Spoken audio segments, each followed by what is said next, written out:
साथियों नमस्कार। मैं अपनी बात की शुरुआत एक उदाहरण के साथ में करना चाहता हूँ। जानवरों की एक प्रजाति होती है लैमूर, जिनकी संख्या बहुत ज़्यादा बढ़ जाती है, ओवर क्राउडेड हो जाते हैं, तो पूरा समूह, झुंड इतना विचलित हो जाता है, उनमें इतना असंतोष पैदा हो जाता है कि पूरा के पूरा समूह है, वो समुद्र में डूब करके मर जाता है। मानव जाति में भी उसी प्रकार की मानसिकता पनप रही है, इसी प्रकार का विचलन देखने को मिल रहा है। पूरी मानव जाति अपने आप को खतरे की ओर धकेल रही है। मैं इशारा करना चाह रहा हूँ, भारत में जो कोरोना की दूसरी लहर चल रही है, दूसरी कोरोना वेव आ रही है, जो कि भयानक स्थिति में है, खतरनाक स्थिति लेकर के आई है देश के सामने।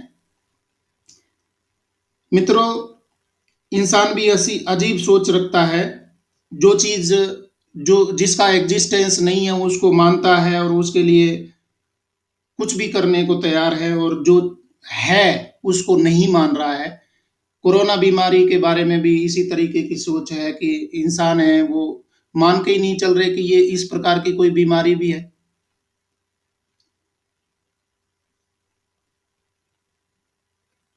आपने और अधिकतर लोगों ने ये बात सुनी होगी कि लोग कहते हैं कि कोरोना कोई बीमारी नहीं है, ये तो सिर्फ एक अफवाह है, एक रूमर है। जो लोग ग्रसित हो गए, प्रभावित हो गए, वो लोग ठीक होने के बाद में बोलते हैं, या रिपोर्ट पॉजिटिव आने पर ही बोलते हैं कि नहीं, ये रिपोर्ट झूठी है। आरटीपीसीआर टेक्निक है, जो साइंटिफिक मेथड के द्वारा रिपोर्ट आती है, उसको ही नकार रहे हैं, और अपनी खुद की मान्यता है उसको वो आगे ला करके बोलते हैं, नहीं मुझे ऐसी कोई बीमारी नहीं है, और ये खबर है या जो आपकी रिपोर्ट आती है ये गलत है। साथियों, टीवी पर आप न्यूज़ देखिए, अस्पतालों में जाकर के देखिए, इतनी भयावह स्थिति है कि लोगों को बेड नहीं मिल रहे हैं, ऑक्सीजन नहीं मिल रही है, या टीवी को अगर न्यूज़ चैनल लगा के देखते हैं तो विचलित हो जाते हैं, रूह काँप जाती है। लोग इतनी खतरनाक बीमारी को एक अफ़वाह बोल कर के, या रिपोर्ट है उसको नेगेटिव बोल करके, या रिपोर्ट को गलत बोल करके खतरे को ज़्यादा बढ़ा रहे हैं। जब कोरोना की भारत में पहली वेव आई थी, वहाँ पर 80% लोग नियमों का पालन कर रहे थे, और 20% की वजह से वो बीमारी फैली थी। आज स्थिति उलट गई है, सिर्फ 20% लोग हैं वो कोरोना प्रोटोकॉल को पालन करते हैं, और 80% हैं उसको नकार रहे हैं, और सरकार के द्वारा किए जा रहे प्रयासों को भी नहीं मान रही है। तो मैं आपको एक पीपीटी के माध्यम से कोरोना से कैसे बचाव किए जा सकते हैं, कैसे हम उनको लोगों को जागरूक कर सकते हैं, क्या हमारे पास में उपाय हैं, तरीके हैं, उनके द्वारा मैं ये पीपीटी के माध्यम को से आपको समझाना चाहूँगा। तो आज का हमारा विषय है कोरोना जागरूकता अभियान। क्या खाना चाहिए? आज से ही अपनी खुराक में विटामिन सी से भरपूर शाकाहारी खाद्य पदार्थ बढ़ाएं। इनमें मजबूत इम्यूनिटी और स्वस्थ त्वचा के लिए पोषक तत्व होते हैं, जैसे आंवला है, संतरा है, पपीता है, शिमला मिर्च है, अमरूद है, नींबू है।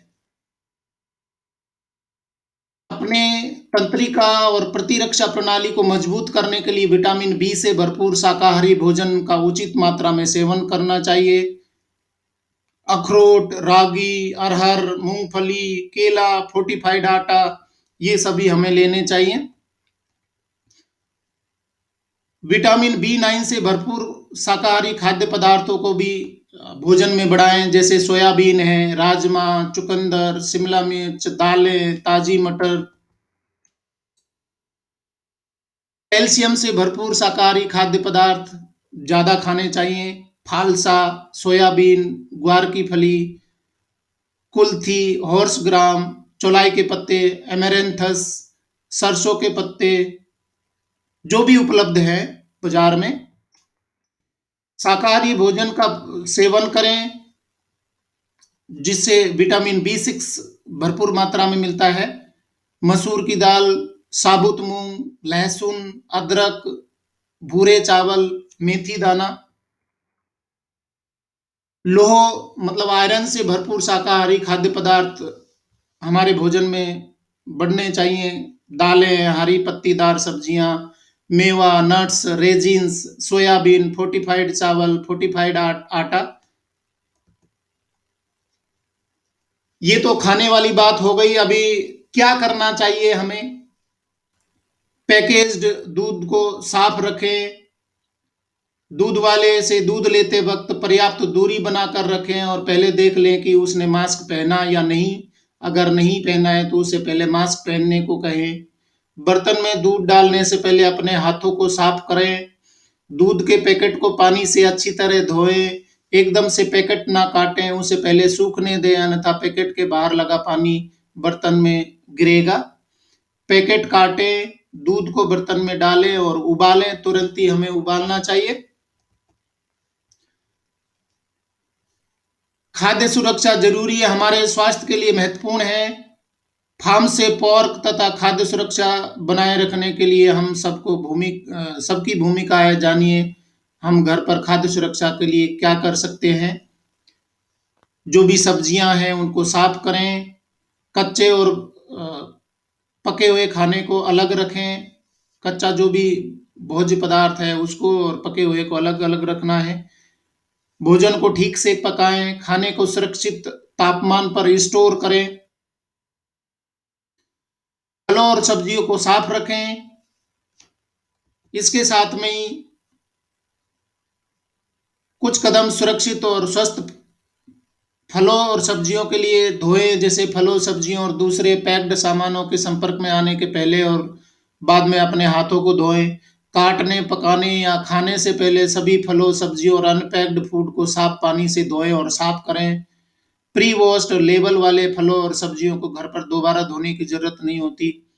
ठंडा रखें।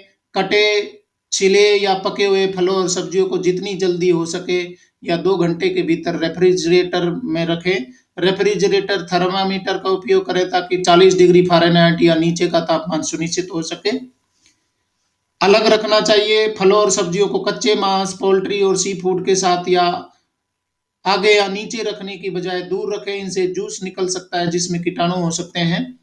फलों और सब्जियों के लिए एक अलग कटिंग बोर्ड का प्रयोग करें जो कभी भी कच्चे मांस, पोल्ट्री और सी फूड को काटने या तैयार करने के लिए इस्तेमाल नहीं हुआ हो।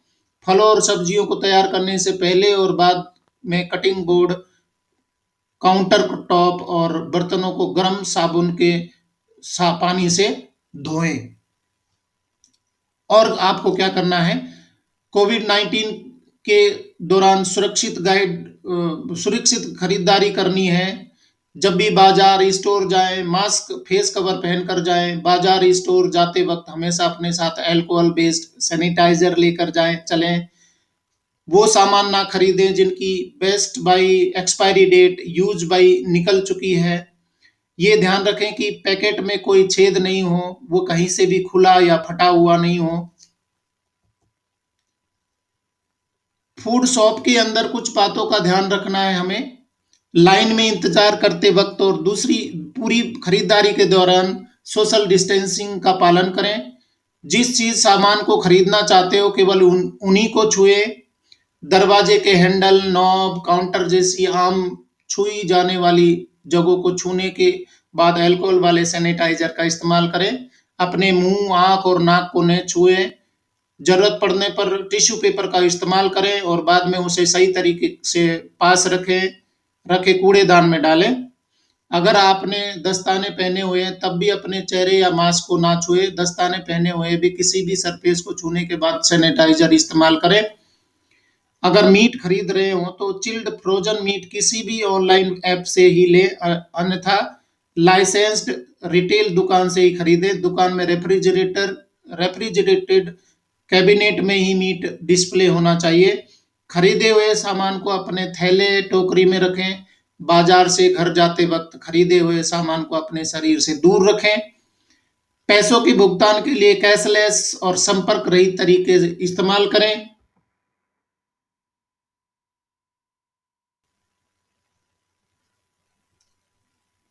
खरीदारी के बाद घर पहुंचकर कुछ बातों का ध्यान रखना है। घर में घुसने से पहले अपने जूते चप्पल बाहर ही उतारें। खरीदे हुए सामान से भरे थैलों को अलग जगह रखें। हाथों को साबुन और पानी से धोएं। अगर हो सके तो सैनिटाइजर या साबुन और पानी की व्यवस्था घर की एंट्रेंस पर ही कर दें। घर पर पहुंचकर कपड़े बदल लें। इस्तेमाल किए गए कपड़ों को धुलने के लिए अलग रख दें। उसके बाद थैली में सामान निकाल लें और दूर रखें। खाने के सामान को घर के बाहर गाड़ी गैराज में ना डालें, ना स्टोर करें। इससे खाद्य सुरक्षा संबंधित मामले जैसे उन्हें उचित तापमान में मिलना या मक्खी मच्छर कीड़े मकोड़ों का एक्सपोजर आदि हो सकते हैं। फूड पैकेजेस को अल्कोहल वाले घोल साबुन या पानी से सैनिटाइज डिसइंफेक्ट करें। जहां फूड पैकेज साफ किए हैं वहां सिंक और प्लेटफॉर्म को भी साफ करें। ध्यान रखें गंदा पानी फर्श पर ना गिरे, अन्यथा उसे तुरंत पोंछ दें। क्या उपाय है? कोविड 19 से लड़ना है। जब भी बाहर जाएं मास्क पहनकर जाएं। हम साथ मिलकर कोविड 19 से लड़ सकते हैं। जैसे कोविड 19 से लड़ना है तो हाथों की स्वच्छता बनाए रखने के लिए यदि साबुन और पानी उपलब्ध ना हो तो उनकी जगह कम से कम 60% अल्कोहल वाले सैनिटाइजर का इस्तेमाल करें। साथियों, ये बिल्कुल बेसिक चीजें हैं जो हमने पिछले जो लहर आई थी, शुरुआत में कोरोना केस आए थे, वहीं से ये चीजों का हमें ध्यान रखना है। क्योंकि बीमारी बहुत ज्यादा बढ़ रही है, इसलिए फिर से एक बार सजग होने की जरूरत है। स्थिति है वो भयानक होती जा रही है और जो सरकार के उपाय हैं, जो भी सुविधाएं हैं वो ऊंची पड़ती जा रही हैं। तो जब तक आप अपनी जिम्मेदारी नहीं निभाएंगे हम ये बीमारी से नहीं लड़ सकते। हमेशा ये बात कहना कि सरकार ये नहीं कर रही है, उसकी ये गलती है या मुझको तो ये नहीं है दूसरे सारी दुनिया को बीमारी है, तो ये अपनी सोच है, मानसिकता है, उसको बदलें। अगर आपको वीडियो अच्छा लगा तो लाइक शेयर और सब्सक्राइब करें। Thank you very much.